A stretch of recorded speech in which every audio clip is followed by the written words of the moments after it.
उपराष्ट्रपति जगदीप धनखड़ की न्यायपालिका और खासकर संविधान अनुच्छेद 142 पर की गई टिप्पणी के बाद विवाद बढ़ता जा रहा है।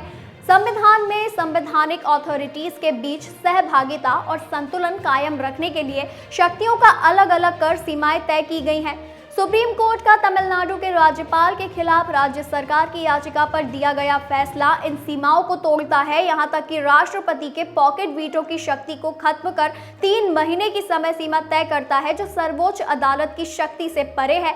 ऐसा खुद सुप्रीम कोर्ट की 13 सदस्यीय संविधान पीठ ने केशवानंद भारती फैसले में कहा है, जिसके मुताबिक कानून निर्माण या संविधान संशोधन की शक्ति सुप्रीम कोर्ट को नहीं है। सुप्रीम कोर्ट अनुच्छेद 142 के तहत मिली अपरिहार्य शक्ति से संविधान में बदलाव नहीं कर सकती, सिर्फ व्याख्या कर सकती है। जबकि 8 अप्रैल को दिए गए फैसले में जस्टिस JB पारदीवाला की 2 सदस्यीय बेंच ने समयावधि भी तय कर दी। फैसले में कहा गया कि राष्ट्रपति को राज्यपाल द्वारा विचार के लिए प्रेषित विधायकों पर विचार करने का संदर्भ मिलने की तिथि से 3 माह के भीतर निर्णय लेना चाहिए। ऐसा पहली बार है कि जब राष्ट्रपति और राज्यपाल के लिए अवधि निर्धारित कर दी गई। संविधान में राष्ट्रपति को प्रदत्त पॉकेट वीटो की शक्ति इस फैसले से खत्म होती है।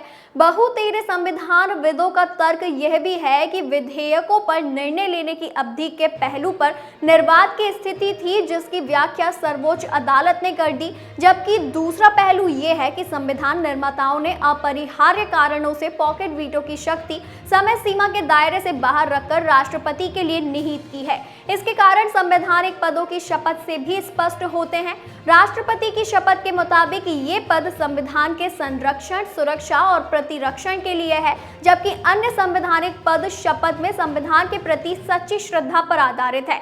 यानी राष्ट्रपति का एक ही ऐसा पद है जो संविधान के संरक्षण के लिए जिम्मेदार है और पॉकेट वीटो संविधान के संरक्षण की एक शक्ति है। यानी माना जा सकता है कि कई मौकों पर विधेयकों को पॉकेट वीटो के तहत रोके रखना राजनीतिक महत्वाकांक्षा जो देश हित में नहीं है, उसके मद्देनजर जरूरी है।